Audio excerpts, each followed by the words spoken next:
I have some great news. The Strong Men of Value Academy applications are open. So from the 10th of June until the 27th of June, we are taking new applications for members like you to join our Strong Men of Value Academy. Who's it for? It's for men who have an understanding of what they want from their life and they need accountability, tips, tools, and tricks to increase your productivity to achieve the goals that you're working towards. We all know that goals are milestones to creating the life that you want to live. So if you are ready to be surrounded by some awesome like-minded men, meet weekly to be held accountable towards the goal that you want, please apply and you'll receive a phone call from me directly. If you're wondering if this is still the right fit for you, what I would recommend, if you don't have a life's vision and something that you're working towards creating, go check out our self-discovery program first. That will help you build out your life's vision, get a huge list of goals that you know you need to tick off in order to build that life, and then the Academy will be a better fit for you. I look forward to reading your applications, and once again, thank you for supporting the podcast. 7 easy ways that I became more self-disciplined. Jim Rohn says discipline is the bridge between goals and accomplishment. And I have always desired to cross that metaphorical bridge in anything that I've decided to do. It's the whole purpose of why I would set a goal. No, I did it for that specific outcome. I wanted my life to mean something, and I believe that the meaning comes through pursuing my personal potential and adding as much value to other people's lives as I possibly can. When I played rugby, I wanted to do it for a living.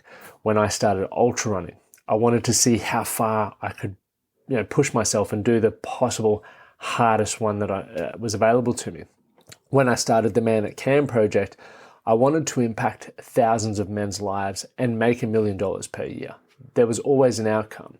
And when I married Amy, I wanted to and still want to be the best possible husband.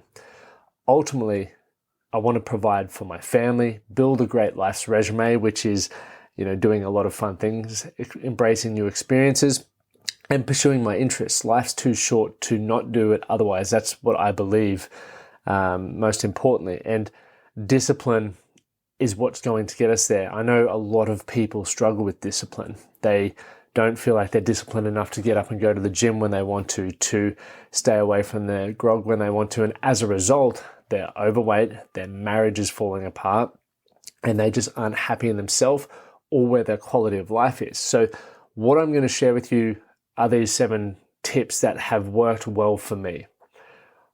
When you wait till the end, I'm going to help piece it all together and give you the easiest action plan to implement these things so you can start being a more disciplined version of yourself. So as I said, I've set hundreds of goals in my life, as I'm sure you have as well. And a lot of the time I set many of them because they sounded cool. I thought people would want to spend more time around me. People would put me up on a pedestal because of what I was pursuing, not necessarily because it was what I wanted to pursue. I never thought about what was required to achieve many of these goals. I lacked vision, patience, planning, and skills. I failed time and time and time again. And as a result of the consistent failure and the wrong, idea or lens to view this through, I had plenty of doubt, and for the most part, I didn't believe in myself. But because I was so stubborn and I really wanted to achieve my idea of success and pursue my potential, even though I wasn't aware of that was what I was initially pursuing, I kept going. I had so many people in my life say, Lockie, if you focused on just one thing, you'd probably do really well. Now, that's like a backhanded compliment. I liked the idea of that. If I were to be able to focus, I could do really well. However, I was interested in so many things that I didn't really know what that one thing was. It was quite overwhelming. And I remember thinking, I'll show you guys. I'll prove to you that I can do multiple things well. And looking back, part of me now recognizes that this is playing long and enjoying the moment. A lot of people want those short wins within the moment to prove to people or get those pats on the back from people going, I did what you told me I should do, not what I was necessarily interested in doing. And that for me was one of the reasons why I struggled with discipline, was because I thought discipline would get me results in the short term, when in a matter of fact, it just meant delayed, doing the things when people were telling you shouldn't do it, when it felt like it wasn't moving you in the right direction, even though you knew that were the actions you should be doing, to move it down the line, right? To potentially delay that outcome for 12 months, for 12 weeks, for 3 years, etc. So I wasn't ready to hear the advice of people. I needed to figure it out on my own, much like maybe you do while you're listening to this video. The more I failed, the more I added to my plate. I thought that I wasn't getting a result because something was missing. There was either something I wasn't doing or something that I didn't know. I had to figure it out. Soon enough, my to-do list was a mile long, and I didn't have time to stop. I was constantly on. And when you're constantly on, or when I was constantly on, I really struggled to have time to review, to stop and think and reflect on the results or the experiences and takeaway learnings and lessons to become more efficient. If you're just constantly trying things and not reviewing and reflecting, you're never going to be disciplined, right? You're never going to be able to go, what are the things that I need to focus on and invest in to become more disciplined on those things so that they deliver the outcome. So here we are. I got to a point where I was about 28. I couldn't provide. I was unhappy and I was frustrated. Why wasn't it working? Why wasn't I achieving the goals that I wanted? So in this newsletter, I'm going to share with you what I've learned and the life-changing realizations that I've had. Now, if you're continuing to listen on to this, whichever platform, before we dive into this, it would mean a ton if you would take a moment to subscribe and to share these with someone that you know would gain value. If you're gaining insights from these and practical tools and knowledge, that's how you can help support me. That's all I ask. So let's get into it. So many people, or many of you, may have set similar goals. I've coached plenty who've achieved huge success, from publicly listed companies to beautiful families to having incredible lifestyles. But I've spoken with even more men who have not achieved their goals. And over the years, from my own experiences and thousands of conversations and coaching sessions I've had, my self-discipline has improved. And notice here, self-discipline. Discipline within me, not the discipline that I'm telling or inspiring other people to have. So I used to think it was either something you were born with, I'm a disciplined person, or I'm not, right? It's black or white. It's not a skill that can be developed. But I've come to realize that I was wrong. The art of discipline is more than just discipline itself. Discipline in itself is finite, right? Like most things, you have a cup of water. Let's say this is a cup of discipline at the moment for those who are watching on YouTube. That's like just under half full. There's not much discipline left in this glass today, unless I top it up, right? Which is where we slow down. But discipline must be focused to work. So if I had to pour a little bit out every time I needed to flex discipline, right, I'm going to pour this into my coffee, which is probably going to dilute it and cool it down a little bit. But if I were to pour a little bit in there, you notice now my glass is a little bit more empty. So as a result, I have less discipline for the rest of the day. Now, this is where it comes down to having intent and understanding where you want to be disciplined.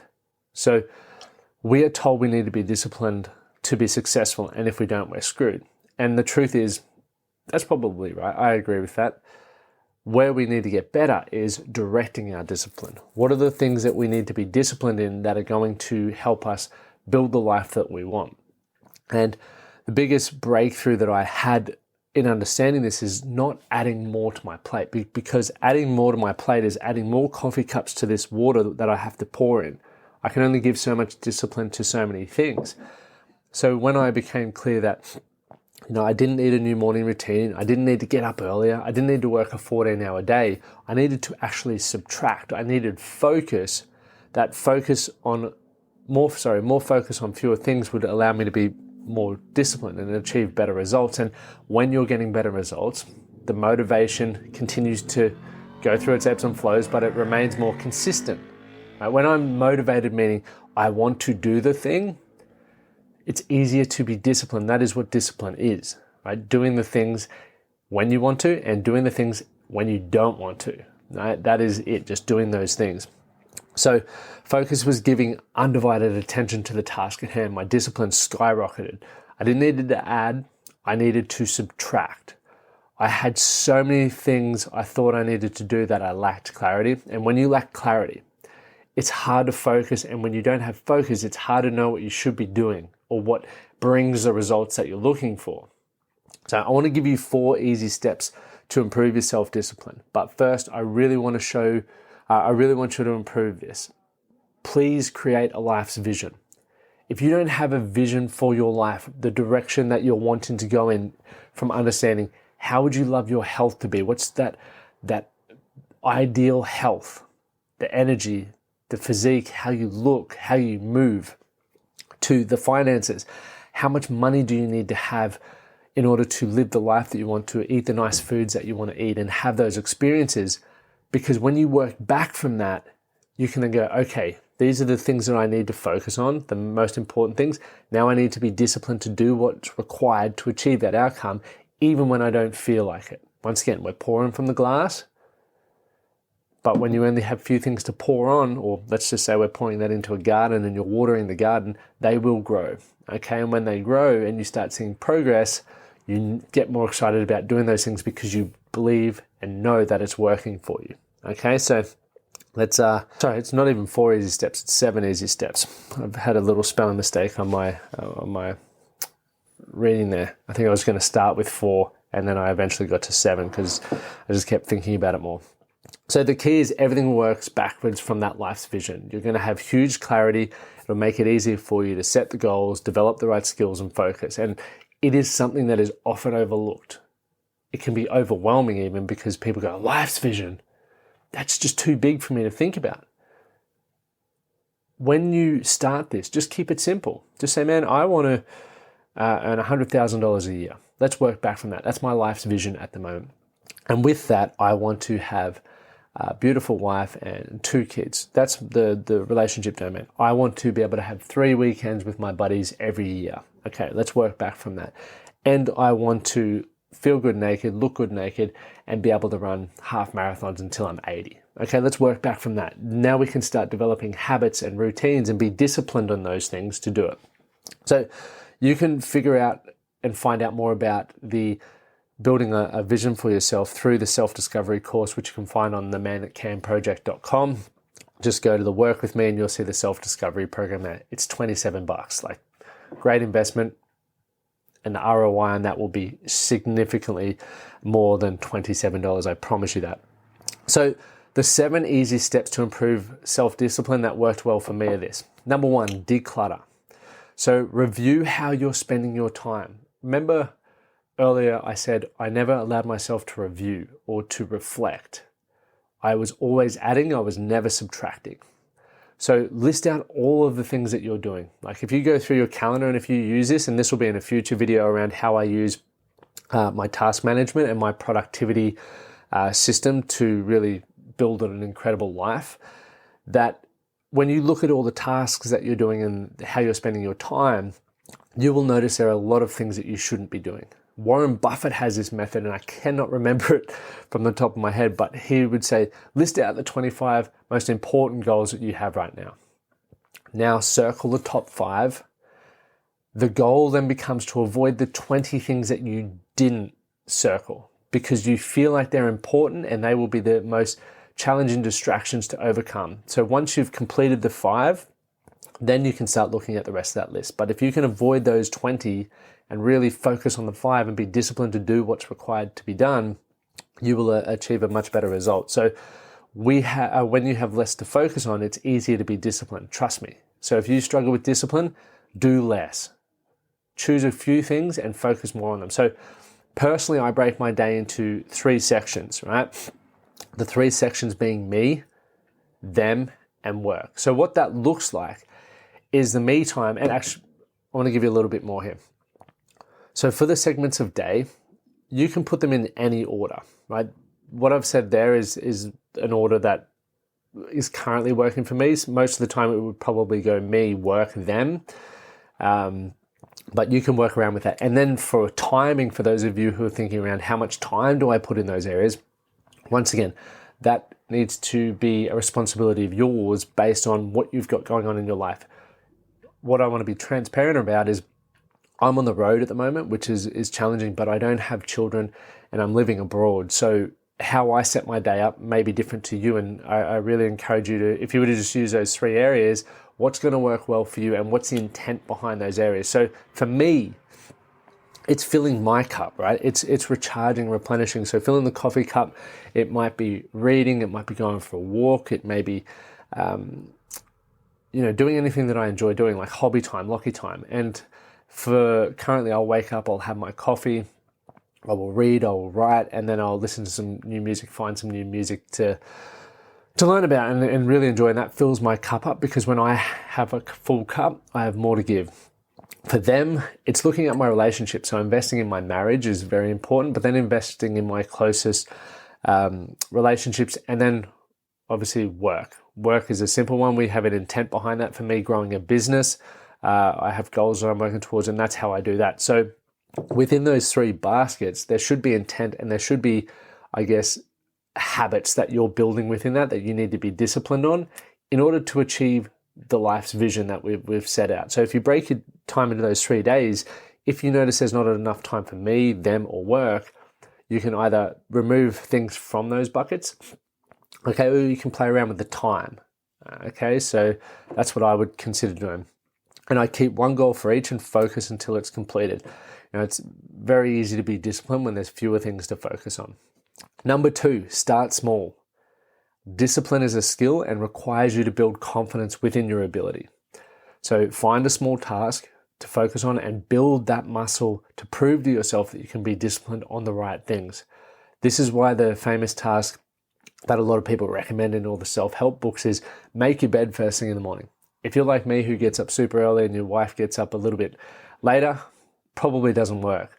So for me, the thing that I want to do every morning is stretch. I don't necessarily enjoy stretching, but doing that is my version of making the bed, right? So you could also look at doing 10 push-ups, right, for 10 minutes, unpack the dishwasher. Just find something that you can keep your word with, right? Even when you don't feel like doing it or you're tired, you've still got to get it done and you're flexing that muscle. Number 3, remove friction. So when there's friction, it's harder to do things. Think about sandpaper, rubbing 2 pieces of sandpaper together. They grip and they're really hard to push past each other, as opposed to, I guess, even worn out sandpaper, it slides past. So when there's friction within your environment, right, whether it's, for me, an example would be podcasting. Since I've been here, I don't have my studio. Back home, it was so easy to podcast. I just walk in, push play, cameras were set up, let's go. Here, I'm either always traveling, we have to live in our 1-bedroom apartment, so I have to pack it up and set it down. So there's a lot more friction to going, okay, I need to just record a quick 15-minute episode. It's a lot harder to do that. So how I could remove the friction is either hire a studio, I could leave it set up, which is what my wife and I have agreed we're doing for the time being. And then it makes it a lot easier for me to go, okay, I'm just going to record a podcast. I don't have to move the furniture around. It's good to go. Number 4, observe your environment. All environments give a vibe and come with pros and cons. So depending on what your focus is, set up the space for focus and effectiveness. If you want to improve your health, build a healthy environment. So let's use the don't keep chocolate in the fridge if you're trying to be healthy. If you're like me and there's chocolate or there's Tim Tams in the fridge, I'm going to pound them. I'm going to eat the whole block. So if I know I'm trying to improve my health, for example, not keeping unhealthy things in the pantry or in the fridge is going to help me achieve that. So avoid distractions is number 5. Once again, going back to the Warren Buffett thing, but list all the potential distractions in your life. So it could be your phone, but putting your phone on do not disturb. Okay. Yeah. Any of the distractions, don't let them control you. So yeah, it could be do not task management. It could be having a do not disturb sign on your office door or putting in music so people know that you're focused and you're busy and you're working on something. That's how I would avoid distractions. Number 6, set clear goals and have an execution plan. Obviously, extremely important. As I said, when you've got fewer goals to focus on that deliver greater results and you have a plan to achieve that, you can be disciplined to do the things you know you should be doing. So it could be cold calling. Most people, when they first set a goal, they love to pick up the phone and start doing the sales. But then after a few rejections, it's much harder, right? But the discipline is doing that, picking up the phone, even when you don't want to. Now, finally, find mentors and accountability. This is game changing. Surround yourself with those who have the results that you want. They won't lead you astray. They will serve for accountability and remind you what's important to you. I have the Strong Men of Value Academy for this. And just a reminder, at the time of recording this, applications are open until the 27th of June, 2025. Every quarter we do an intake. So the purpose behind this is I get to set a goal.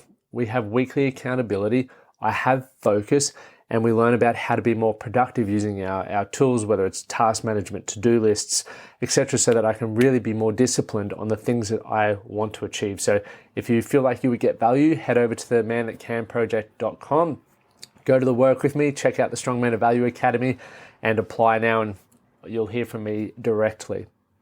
But as we know, the more disciplined you become, the more goals you will achieve and the better life you will have. You'll improve your influence. And once again, you'll be looking back on, I'm so grateful I developed those habits and I'm proud of the man that I am today. I personally find avoiding distractions the hardest part. However, because I'm aware of them and I can acknowledge that I'm able to be more disciplined and more productive. Discipline is a skill.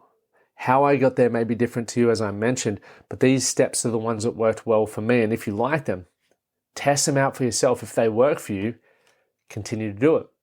If they don't work for you, try something new. But the goal is still the same. How do we become more disciplined to do the things we know we need to do, even when we don't feel like it, so we can build that better life? Cool. That's pretty much wrapping it up.